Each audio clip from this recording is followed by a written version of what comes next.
Okay, it's been a week and a half. Finally got my new MAF sensor.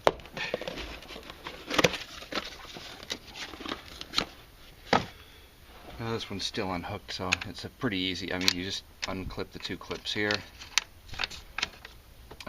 loosen the little band clamp here. This is already pulled off. This is just the electrical connector that just pops on and off. You press in the sides, pull it out.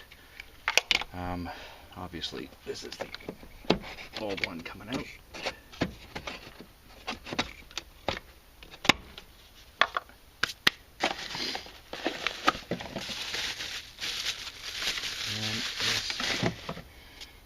And this is the new one.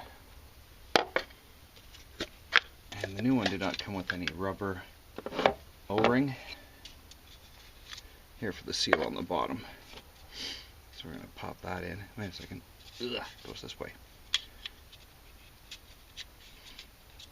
The little screen part goes toward the front, goes toward the air box, the air filter.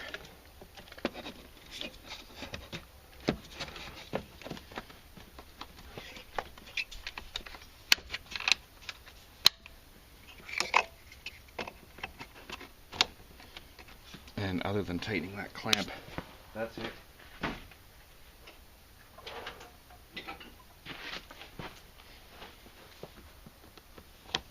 It's a 6-second job, but it took me a week and a half to get it because I ordered it online because it was, what was it here, $400 and something here. I didn't even bother at the dealership. But yeah, ridiculous price. I got it for like 50 bucks online, so it was worth waiting a week for. So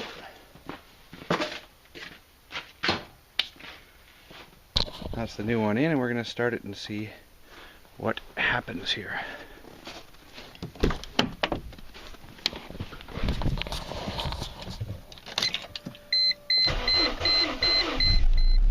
Well, minus 20 today.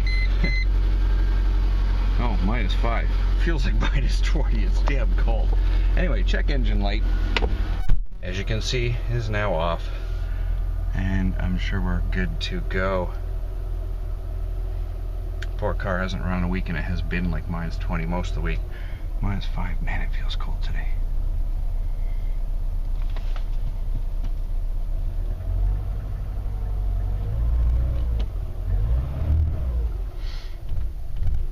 Hey, don't stumble again. You're good.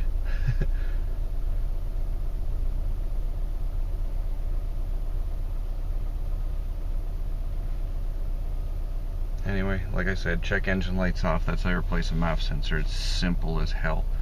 And that's about it. Thanks for watching.